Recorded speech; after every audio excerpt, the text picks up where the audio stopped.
आप इंक्वायरी कराइए। अगर सतपाल रायजादे ने एक भी पैसे की कहीं हेराफेरी की है, इंक्वायरी कराइए। जेल जाने के लिए तैयार है सतपाल रायजादे। आप बार बार लोगों को बहकाते हैं, बार बार ये बोलते हैं कि मुख्यमंत्री ने मित्रों को फायदा दे दिया है। 5 पैसे का भी फायदा सतपाल रायजादे ने नहीं लिया इस सरकार से। जनता के लिए जितना हमने किया है हम करते हैं। मैं डंके की चोट पे जो उनको कहना चाहता हूं कि आप सिद्ध करिए कि इसमें सिर्फ बेनिफिट जो सतपाल रायजादे ने लिया हो, उसमें हजारों लोगों ने फायदा लिया है, हजारों लोगों को जो है ओटीएस में वो हुआ है। आप लोग बदनाम करने की राजनीति करते हैं, इस राजनीति से बचिए। और दूसरी बात, सरकार 5 साल की है, 5 साल चलेगी, डंके की चोट पे चलेगी। आप हाय तौबा मचाते रहिए और हम ऐसे काम करके जाएंगे कि बाद में रिपीट भी करेंगे हम। और मैं डंके की चोट पे बोलता हूं, ऐसा नहीं है 2 साल तो हमने इसमें निश्चित तौर पे हम ये नहीं कह रहे कि हमने बहुत काम कर दिए हैं, बहुत कुछ करने को है। अभी स्टार्टअप है, अभी 3 साल पड़े हैं, अभी तो 2 साल हुए हैं। 5 सालों में हमने वादा पूरा करने की बात करी थी। ये तो नहीं है कि आते ही वादे पूरे कर देने हैं। आप बताइए कि केंद्र में आपको 15 साल हो गए, कौन कौन से वायदे पूरे कर दिए, कितने रोजगार आपने दे दिए, पेट्रोल कितना सस्ता आपने 35 रुपए का कर दिया क्या? जो आप 35 रुपए की बातें करते थे कि 35 रुपए पेट्रोल होना चाहिए, डीजल होना चाहिए, कहते छजता बोल रहा है, छाड़नी का ना बोल रहा है, जिधे छो छेद है। सो ये बातें मैं आपके आगे रखना चाहता था।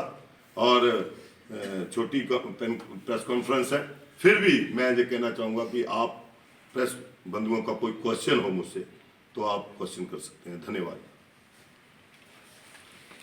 और जो हिमाचल प्रदेश की कमियां उसको आगे रखिए, लेकिन साथ के साथ हिमाचल प्रदेश के लोगों को बेवकूफ मत बनाइए।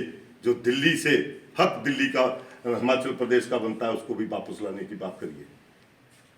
आप तो विपक्ष में डरा रहे हैं सरकार को, और ये सरकार डरने वाली नहीं है, ना हम डरने वाले हैं।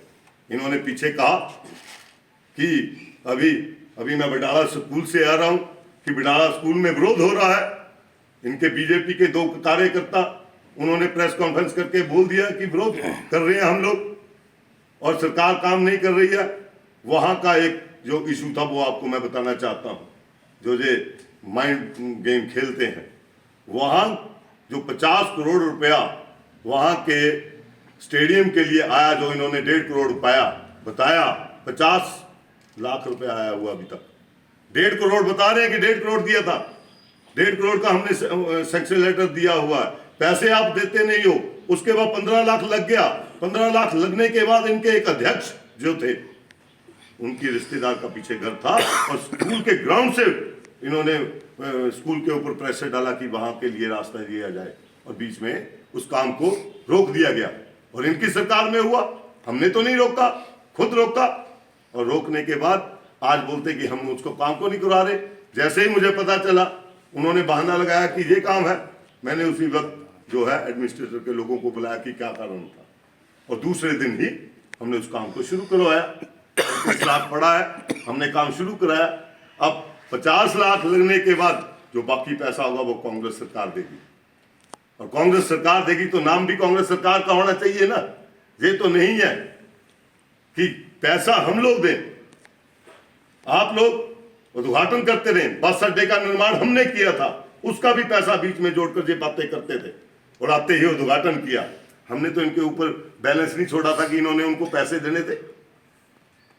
लेकिन ये इन्होंने जल्दी जल्दी बड़ी बड़ी घोषणाएं की जाते जाते अब उसको, उन घोषणाओं को कैसे पूरा कर देंगे आप बताइए।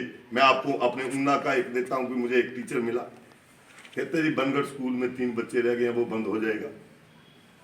तो इधर उधर से मैं ये पूछना चाहता हूं कि अगर बच्चे 3 हैं, अगर उस स्कूल से डाइवर्ट करके दूसरी जगह टीचर्स को भी लगाया जाए, ये हमारी सरकार है, हमने तय करना है कि हमने किस तरीके से हमारे हिमाचल प्रदेश की जनता को हमने किस तरीके से जो है वो डील करना है, और कैसे हमने इस जो एडमिनिस्ट्रेटर जो कमियां हैं इनको कैसे ठीक करना है।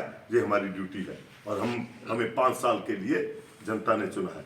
5 साल बाद जनता तय करेगी, आप कौन तय करने वाले होते हैं? आप कभी ऑपरेशन जो है लोटस लेकर आते हैं, कभी आप खरीदने की बात करते हो। आप लोगों, आपने जितने पैसे एमएलए खरीदने के लिए लगाए थे, उतने कम से कम दिल्ली से पैसा जनता के लिए दिलवा देते। आप सत्ता के इतने लालची हो गए हैं कि आप बार बार ऐसी बातें करते हैं और ऐसे लांछन लगाते हैं दूसरों के ऊपर। एक लांछन वो गए थे जलंधर में, वहां पे भी लगाया कि सतपाल यादव को स्पेशल बेनिफिट दे दिया गया। मैं पूछना चाहता हूं कि ये ओपीएस जो है, ये कौन लेके आया था, किसकी सबसे पहले मैं आप सबका, पत्रकार बंधुओं का धन्यवाद करना चाहूँगा कि एक छोटे से बुलावे पे आप आए। मैं आप सबका धन्यवाद करता हूँ।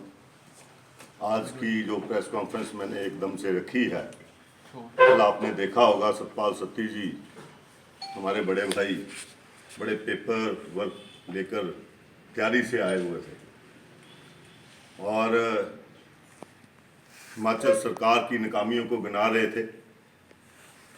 मैं सबसे पहले उनको ये कहना चाहूँगा कि हिमाचल की जनता ने हिमाचल प्रदेश कांग्रेस की सरकार जो बनाई है वो 5 साल के लिए बनाई है और हिमाचल प्रदेश के जितने भी जनता जनार्दन है, उन्होंने अगर हमें 5 साल के लिए सत्ता सौंपी है तो 5 साल के बाद वो हमें दोबारा लाएंगे या नहीं लाएंगे, ये प्रदेश की जनता तय करेगी।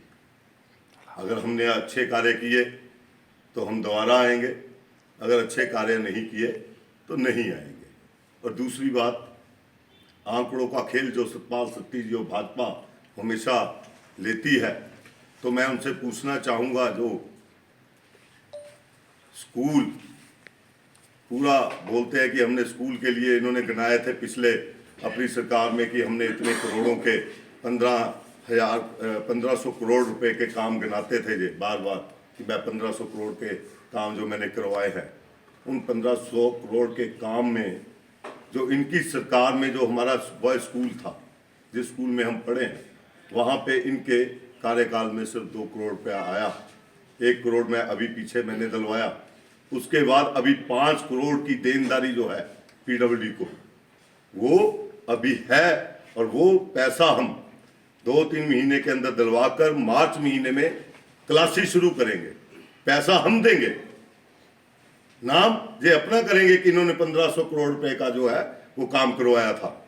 ऐसे बहुत सारे कार्य जो है इनका चिट्ठा जो है वो मैं सारा आपके सामने वक्त आने पर पेश करूंगा। जो एक मोटी सी मैंने इसलिए की है, 2-3 इल्जाम इन्होंने जो लगाए हैं, मैं उसके ऊपर आज आपको वो करने आया। फिर ये कह रहे हैं कि सरकार फेल हो गई है।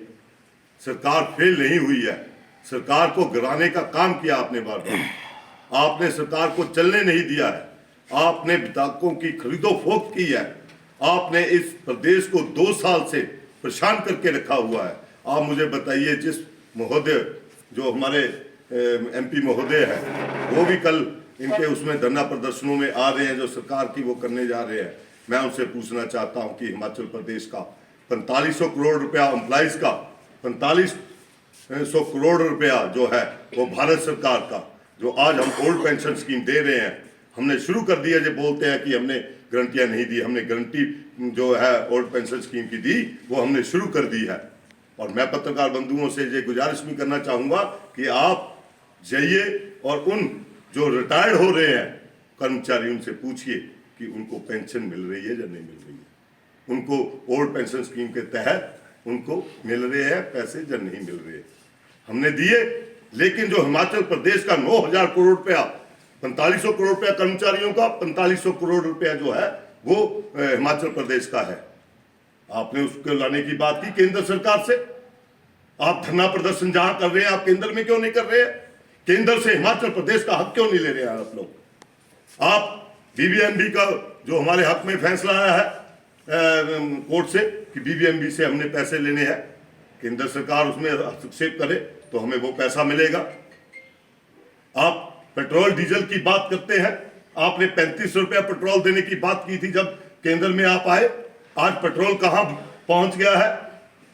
ये तो वही बात हो गई, खुद करो तो रासलीला। कांग्रेस करे तो कलेक्टर ढीला। आप लोगों ने सिलेंडर की बात की थी, आज सिलेंडर कहां पहुंचा हुआ है?